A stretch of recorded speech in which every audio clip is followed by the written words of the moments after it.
Good morning, students. So now today we want to discuss about gravitational force. हम यहाँ पर क्यों हैं खड़े हुए?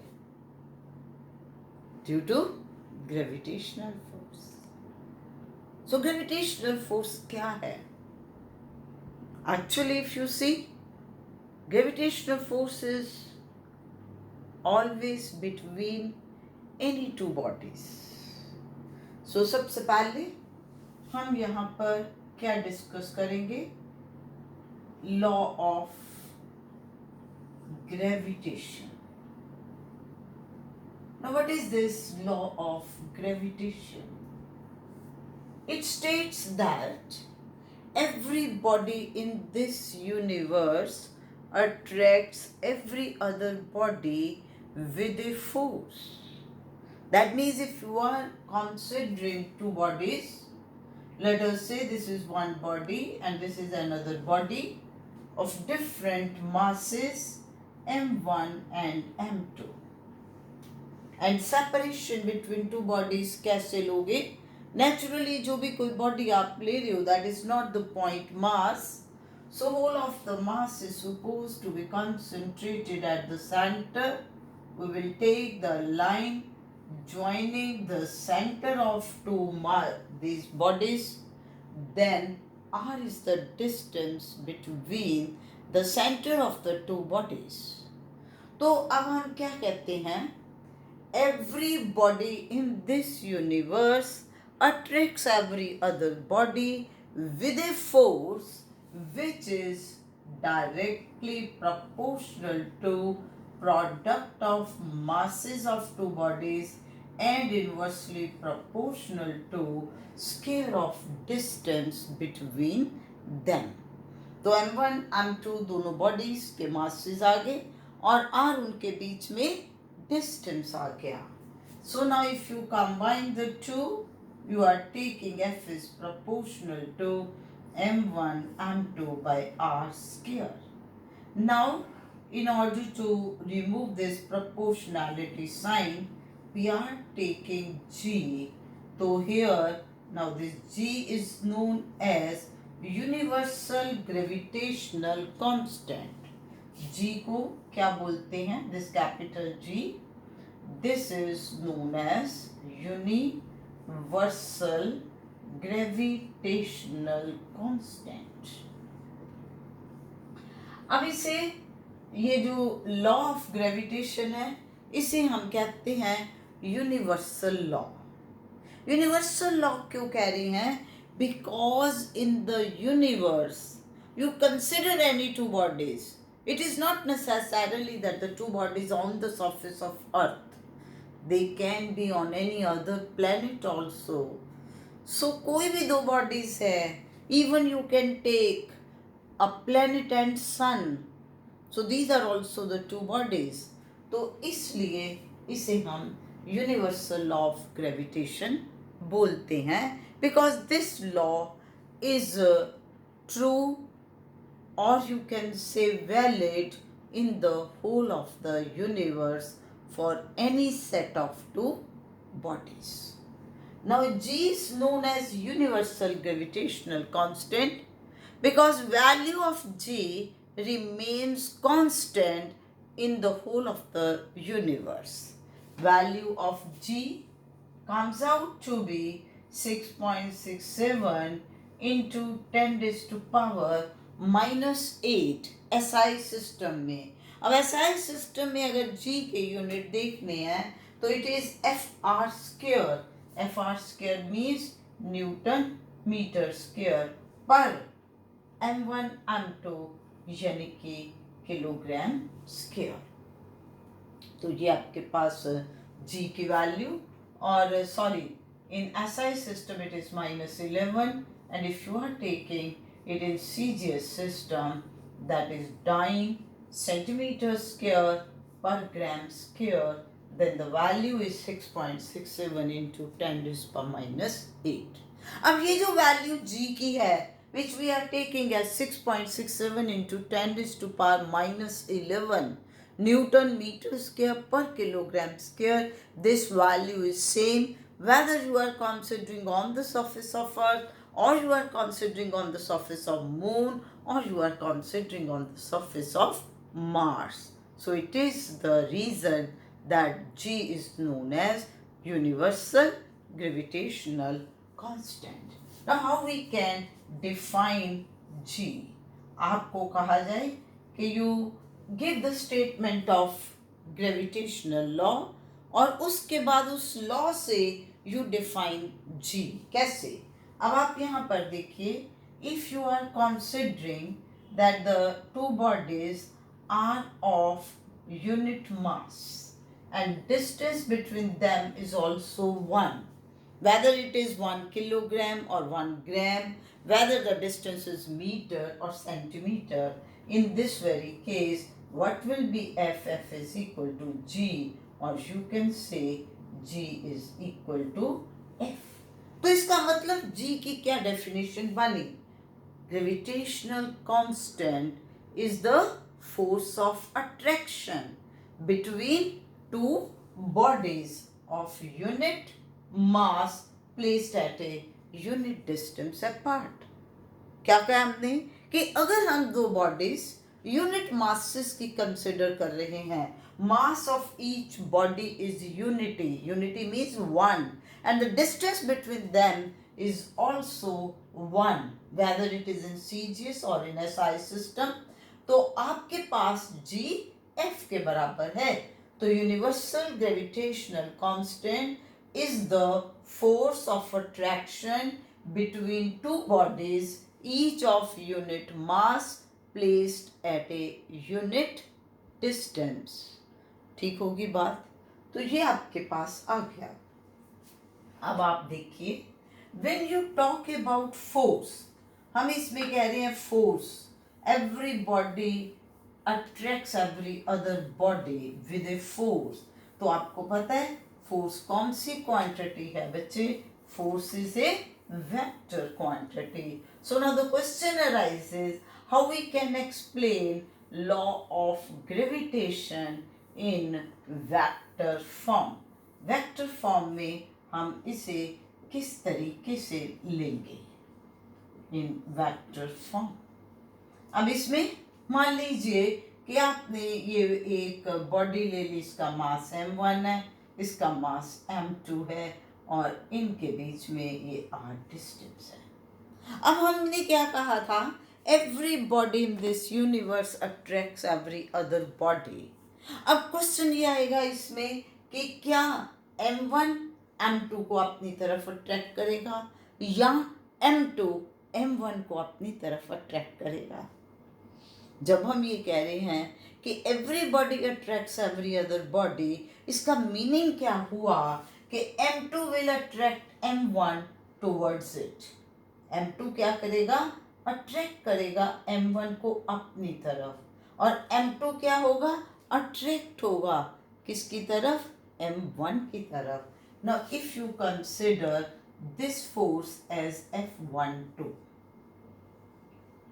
तो F12 आपके पास क्या है? This is force acting on mass m1 due to m2. या आप ये कह सकते हो कि it is the force due to which m1 is attracted towards m2. m1 भाग के किधर को जाएगा? m2 की तरफ जाएगा. तो F12 क्या बनेगा? अब बेटा मैग्नीट्यूड तो वही आ गई Gm1 m2 by r square when you are taking r is the distance. अब इसमें ये बॉडी m1 किस तरफ जा रही है? m2 की तरफ जा रही है. Now we consider position vector. Position vector मैं ले रही हूँ r12 कैप. कैप का मतलब क्या है कि this is of unit magnitude. That means ये वेक्टर सिर्फ और सिर्फ डायरेक्शन बताएगा. तो r12 cap is the position vector which is acting from m1 towards m2. So this is the direction of the force and we can write it like this. अब उसके बाद what will be F21? Now m2 will be attracted towards m1. m2 किस तरफ को move करने की कोशिश करेगा? m1 की तरफ. So this will be f21. अब मैग्नीट्यूड तो इसकी भी यही बनेगी gm1 m2 by r square. But direction इसकी किधर को है? ना m2 m1 की तरफ जा रहा है. दैट मीन्स इसके लिए जो पोजीशन वेक्टर ले लिया हमने वो ले लिया r21. 2 से 1 की तरफ, r12 1 से 2 की तरफ. अब अगर आप ध्यान से देखें तो r21 is equal to minus r12 because these two vectors are of same magnitude but in opposite direction. तो अब बेटा हम सेकेंड इक्वेशन को कैसे लिख सकते हैं? f21 will be minus gm1 m2 by r square into r12 cap. Now if you compare 1 and 3, तो आपके पास कंपेयर करने से क्या बनेगा? If you compare 1 and 3, you are getting f21 is equal to minus f12.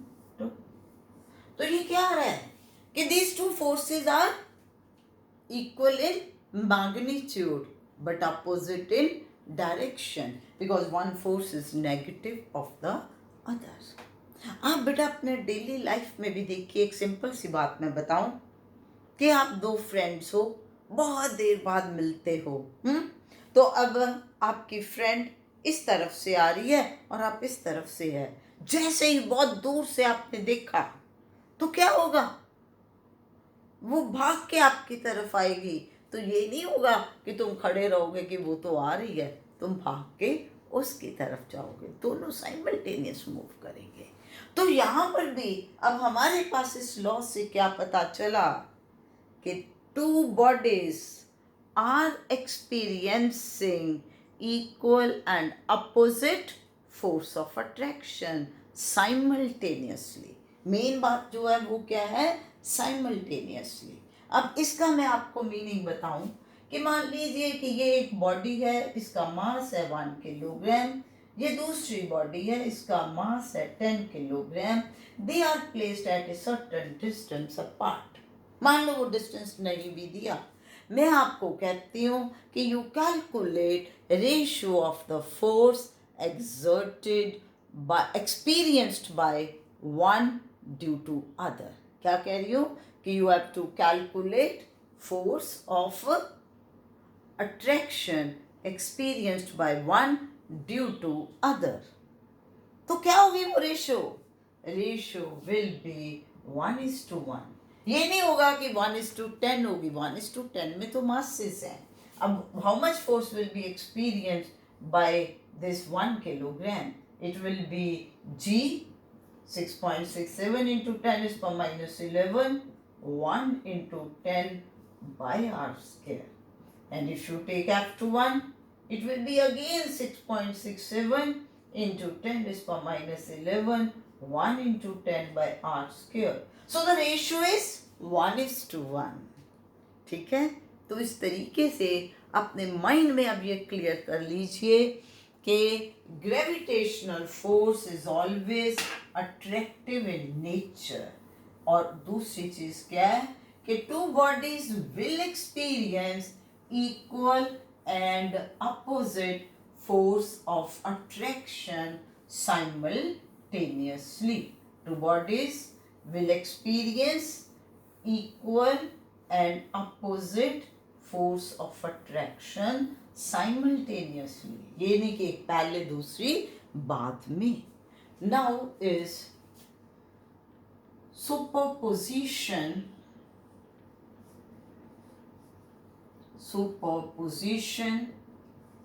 law of gravitation. Superposition law of gravitation. क्या meaning है इसका? इसका ये मीनिंग है कि let us say you are considering that this is mass m1. It is surrounded by number of bodies. जरूरी थोड़ा एक ही बॉडी आसपास हो. लेट अस से this is body of mass m2 which is at a distance r12. This is a body of mass m3 at a distance r13. This is a body of mass m4 at a distance r14. So that means this point mass m1 is surrounded by number of another bodies of different masses. Now what will be total force of attraction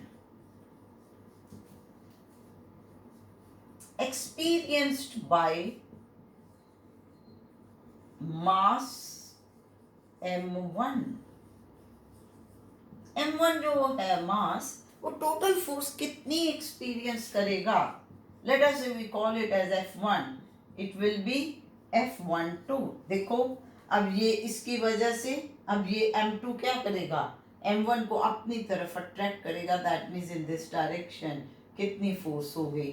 f12. m3 इसको अपनी तरफ attract करेगा. कितनी force के साथ? f13 के साथ. और m4 अपनी तरफ अट्रैक्ट करेगा with this force.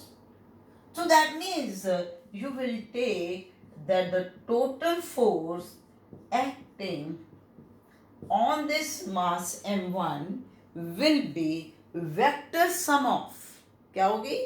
Vector sum of all the forces experienced by mass m1 due to different bodies.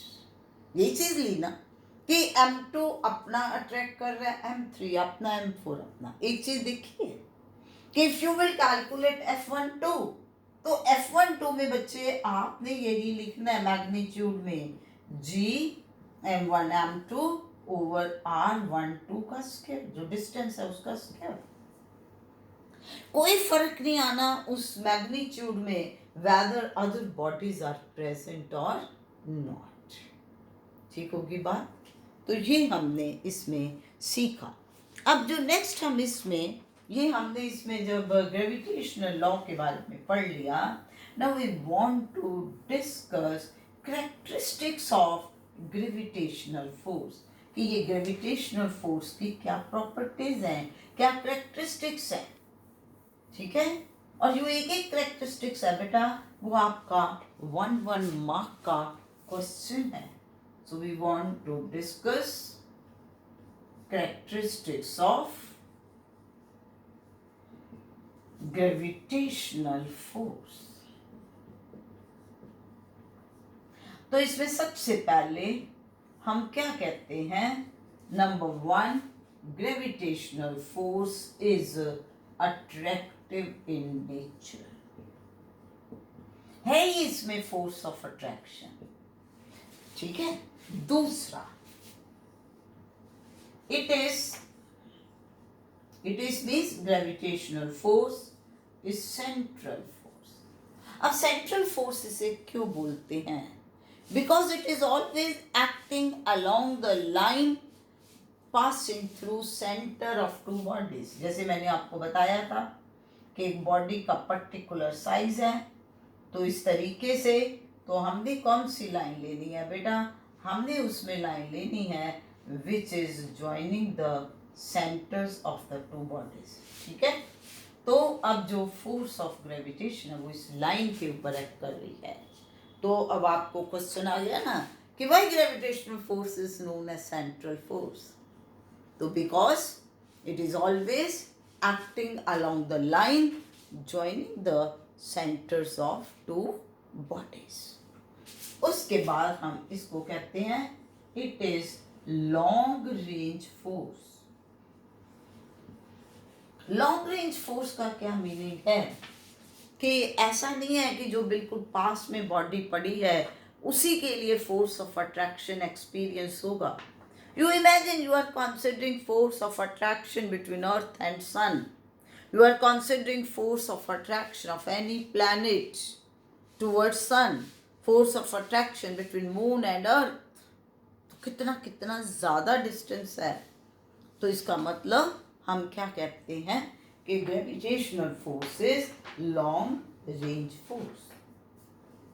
उसके बाद हम इसमें कहते हैं कि gravitational force is independent of nature of intervening medium. कि भाई अब दो बॉडीज चाहे एयर में पड़ी हैं, चाहे वाटर में हैं, या किसी और मटेरियल के अंदर, फोर्स ऑफ ग्रेविटेशन उनमें सेम रहेगी। सो इसलिए हम क्या कह देते हैं कि it is independent of nature of intervening medium. Next हम क्या कहते हैं, force of gravitation does not changes with the presence of other bodies, with the presence of other bodies। कि अगर कोई बॉडीज और आसपास पड़ी हैं, उससे जो दो बॉडीज के बीच में फोर्स ऑफ अट्रैक्शन है उसमें कोई चेंज नहीं आएगी, जिसे मैंने आपको लास्ट आर्टिकल में बताया था। उसके बाद हम कहते हैं कि this force of gravitation it follows inverse square law. क्यों कहते हैं inverse square law? Because this force is inversely proportional to square of distance between two bodies.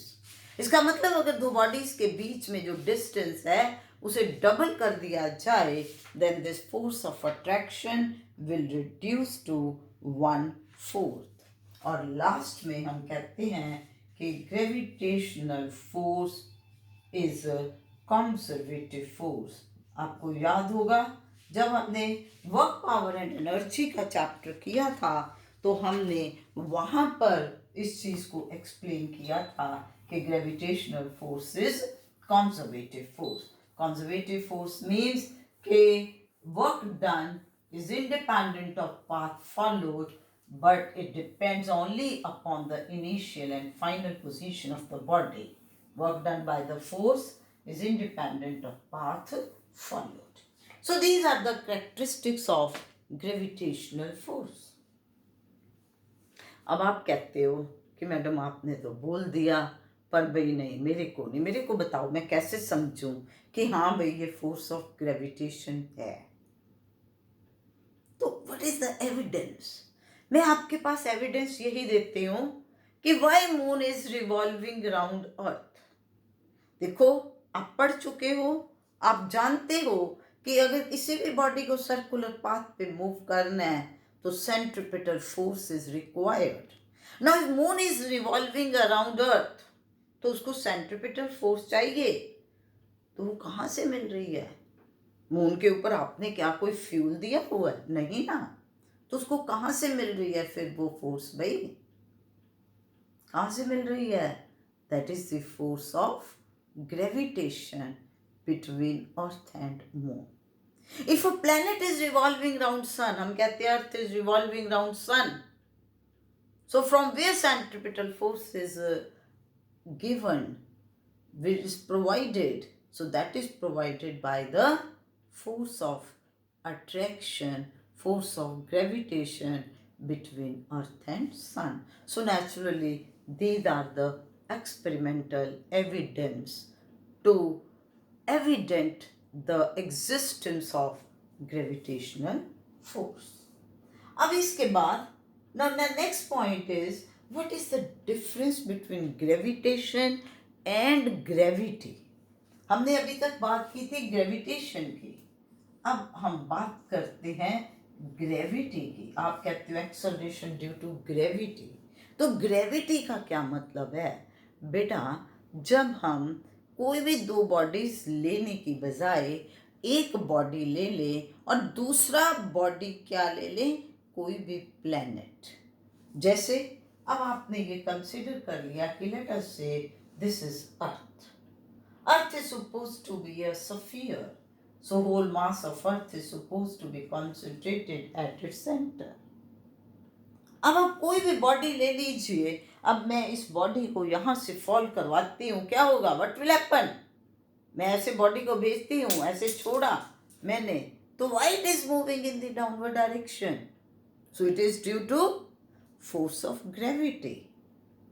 Force of gravity है जिसकी वजह से हर एक चीज नीचे को जा रही है. So that means what you will say about law of gravity. तो लॉ ऑफ ग्रेविटी के बारे में आप क्या कहोगे कि everybody is attracted towards the center of earth. Everybody is attracted towards center of earth with a force. किस force से? Which is directly proportional to product of mass of the body and mass of earth, and inversely proportional to square of the distance between them. Now if you are considering that, let us say body is placed on the surface of earth, and now this distance is r, so then F is equal to gmm by r square. So this F will be force of gravity. ठीक है ना? तो इसमें मैंने आप simple सी बात कही है कि everybody is attracted towards the centre of the planet. जब भी आप उसको मूव कर रहे हो तो वो प्लैनेट के सेंटर की तरफ आने की कोशिश करती है. किस फोर्स की वजह से? फोर्स ऑफ ग्रेविटी की वजह से. तो वो फोर्स ऑफ ग्रेविटी क्या है, कितनी है? So that will depend upon the mass of the body as well as mass of the planet. और उसके साथ साथ it will depend upon what? Upon the size of the planet. ठीक है ना? तो इसलिए ये आपके पास आ गया कि डिस्टेंस बॉडी का कितना है. So now this force is nothing but you know that अगर अब आप वेट की बात करो तो वेट आप क्या कहते हो? Weight is the force with which body is attracted toward centre of earth. So इसका मतलब ये फोर्स जिसके साथ बॉडी अट्रैक्ट हो रही towards the centre of earth, that is nothing but the weight. So that means mg is equal to gmm by r square. तो इसका मतलब g acceleration due to gravity is given by gm over r square. अब देखिए small g क्या है? It is known as acceleration due to gravity, यानी कि it is the acceleration with which body is attracted towards centre of the planet. It is the acceleration experienced by body due to which body is attracted towards center of the planet. So ये planet, the value of g किसके ऊपर depend करती है? It depends upon the two factors. One is mass of the planet and another is size of the planet. क्योंकि जो आप radius of planet कह रहे हो तो radius means naturally size of the planet. So this thing will be applicable for this earth or for any other planet. किसी भी planet के लिए ये बात जो है वो होगी. So इसलिए जब भी आपसे पूछा जाए कि factors upon which value of g will depend, तो जो basic है वो यही दो चीज़ें आएंगी. That is the mass of the planet and size of the planet. और एक चीज याद रखिए कि value of g is independent of the mass of the body, यानी कि a light body and heavy body will experience same acceleration due to gravity on one particular planet. अब अगर हम अर्थ की बात करें, now we discuss about the properties of this g. हम किसकी बात करते हैं? अब हम g की बात करते हैं, एक्सेलरेशन ड्यू टू ग्रेविटी की. सो अब हमारे पास है, जब हम एक्सेलरेशन ड्यू टू ग्रेविटी के बारे में डिस्कस करना चाहते हैं तो सबसे पहली बात क्या आता है, पहला फैक्टर क्या आता है कि value of g is different on different heavenly bodies. Value of g is different on different heavenly bodies. कि अब जो वैल्यू अर्थ के ऊपर है वो ही तो मून के ऊपर नहीं होगी, वो ही मार्स के ऊपर नहीं होगी। That means different heavenly bodies के लिए वैल्यू डिफरेंट होगी। तो उसके बाद अर्थ के ऊपर ये जो वैल्यू है that is considered to be 9.8 metre per second square. This is value of acceleration due to gravity on surface of earth. ये नहीं कहना on earth, mind this thing, क्योंकि आगे हम पढ़ेंगे कि डेप्थ के साथ हाइट के साथ वैल्यू वेरी कर रही है। इसलिए जो स्टैंडर्ड वैल्यू आप 9.8 मीटर पर सेकेंड स्क्वायर ले रहे हो वो आप कहाँ ले रहे हो? On the surface of earth. और इसमें हम यही कह रहे हैं कि all the bodies lying on the surface of earth will experience same value of acceleration due to gravity, all means whether they are light or heavy। और उसके बाद acceleration due to gravity कौन सी क्वांटिटी है? Vector quantity है। और इसकी direction किस तरफ होगी? Always towards the centre of the planet. जैसे अब आप देखिए बेटा, मैं ये क्यों कह रही हूँ, ये अपवर्ड या डाउनवर्ड नहीं होगा।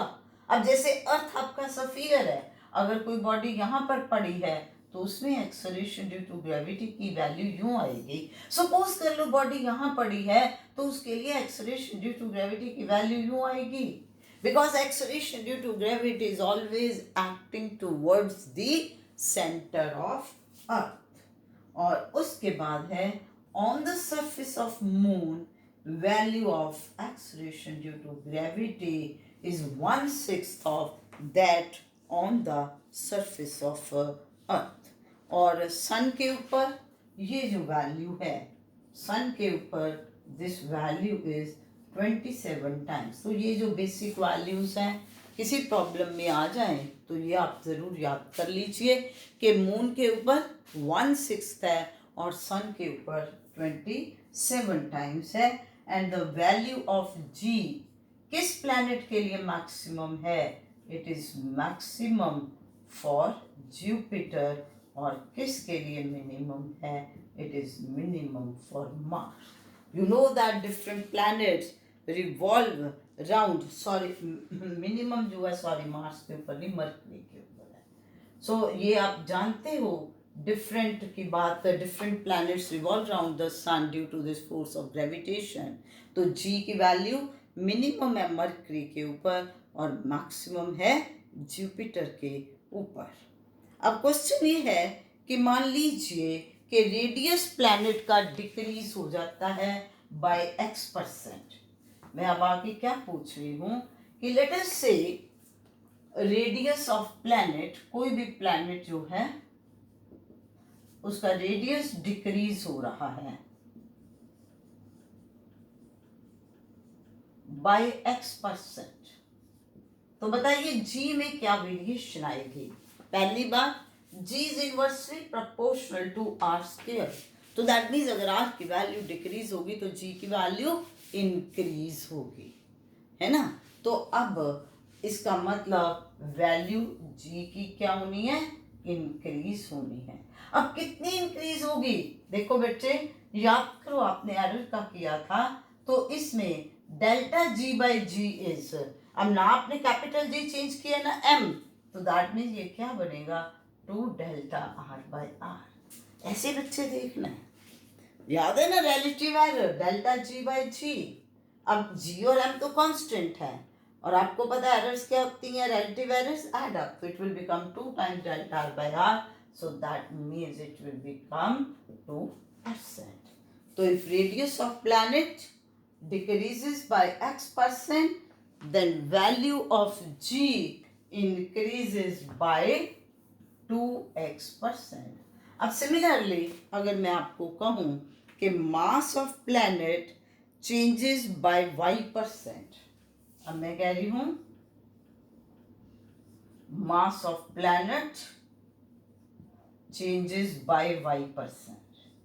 अब मैंने ये नहीं कहा कि इंक्रीज हुआ या डिक्रीज हुआ, तो दैट मीन्स अगर अब आप देखते हो जी डायरेक्टली प्रोपोर्शनल है एम के अगर मास इंक्रीज होगा तो जी भी इंक्रीज होगी, अगर मास डिक्रीज होगा तो जी विल भी डिक्रीज होगी। लेकिन अब डेल्टा जी बाय जी क्या आएगा बच्चे, delta M by M, because now R is kept constant, so that means जो वेरिएशन मास की आएगी same variation will be in the g, so that means you will say that value of g also changes by y%। अगर मास y% बढ़ा तो g की value भी y% increase होगी। So these are the basic concepts जो आपको याद करने हैं, अंडरस्टैंड करने हैं, डिफरेंट प्रॉब्लम्स में आप इन्हें यूज़ करोगे। So I think you must have enjoyed the lecture. So please, if you have enjoyed really and understanding is up to mark, then you comment in the comment box, like, share and subscribe the video. Thank you.